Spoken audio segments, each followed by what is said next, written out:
Imagine waking up to the roar of bulldozers devouring your family's century-old orchard, all because some HOA queen decided your land was her golden ticket to community progress. That's the nightmare that hit Alex Rivera like a freight train one crisp Colorado morning.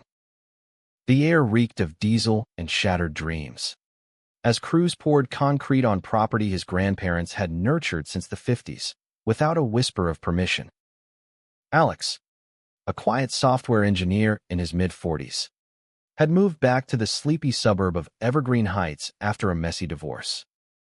The neighborhood looked idyllic, manicured lawns, white picket fences, but underneath lurked a web of absurd HOA rules that turned neighbors into spies.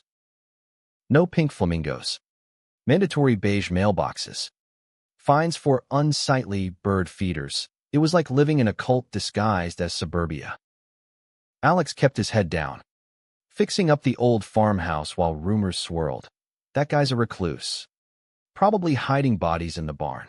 He heard the whispers at the local diner, saw the side eyes, but he observed, noted, and waited. Patience was his weapon. Enter Beatrice B. Hargrove, the HOA president, a plump, pearl-clutching tyrant in yoga pants and a perpetual scowl. B preached harmony and standards at every meeting, her voice syrupy with fake concern. We must protect our values, she'd coo, while slapping fines on anyone who dared plant tulips instead of approved daisies. Behind the scenes, she eyed Alex's 20-acre plot, dreaming of turning it into luxury townhomes for deserving families. One day, she cornered him at the mailbox. Alex, darling, your land's a bit wild. Attracts critters. You know, sell to us. We'll make it shine for the greater good. Alex smiled thinly. It's not for sale. B. Family heirloom. Her eyes narrowed. Well, standards must be upheld. Blessed day. Weeks later, after Alex took a short trip to scatter his ex's keepsakes in the Rockies, he returned to orange stakes scarring his boundary. Boundary dispute, the surveyors claimed, hired by the HOA. Alex pulled his deed, ironclad since 1958.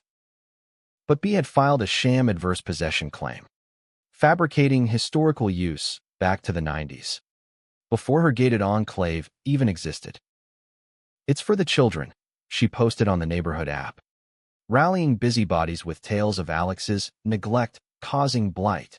Whispers turned to outright smears. He's unstable after the divorce, probably sabotaging progress.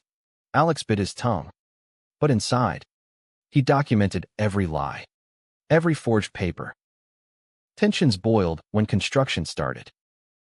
Alex stormed the site in his robe, coffee sloshing. This is trespassing, the foreman shrugged. Orders from Mrs.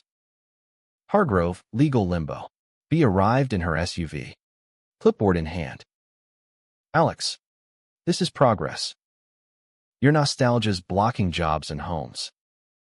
Think of the community. Her voice cracked with that holier-than-thou tone, but her eyes darted nervously.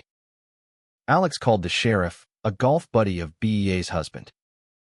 Civil matter, the deputy muttered, boots shuffling. Code enforcement.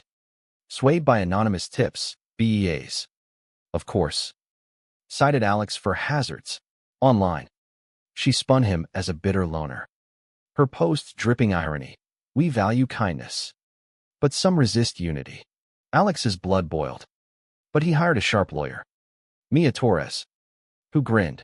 They think money buys truth. Let's poison their title with a lease pendants. Watch the buyers flee. The smears escalated. Local paper op-ed from B, painting Alex as grief-stricken and irrational, twisting his divorce into mental decline. At the grocery store, a neighbor sneered.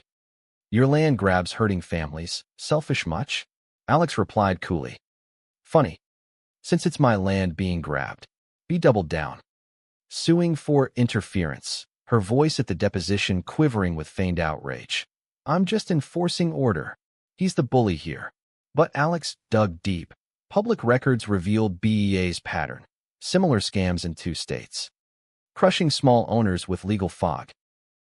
Gotcha, he whispered, forwarding proof to Mia. Court day exploded like fireworks. Mia shredded BEA surveyor, a hack unlicensed for half the claimed years. Mrs. Hargrove, you swore this error dates to 95. But here's the county letter from then. Boundary confirmed. No dispute. BEA's face twisted, red. Ridiculous. Sputtering. We relied on experts. For the greater good. The judge's gavel slammed. Fraud dismissed. Sanctions on you. Perjury referral. B stammered. But standards, cut off by Mia's mic drop. Your standards are just theft in pearls. The gallery buzzed. B slunk out. Her empire crumbling.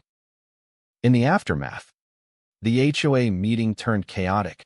Homeowners revolted. Voting B out amid shouts of, "You gambled our dues." She fled town. Her McMansion sold at a loss. Now managing rentals in obscurity. Alex turned his land into a community park. Plaque honoring his grandparents. Neighbors apologized. The air cleared. Justice tasted sweet. Like watching a bully trip on their own ego. Was B the real victim of overzealous rules, or just a power-hungry fraud who deserved every bit of her downfall?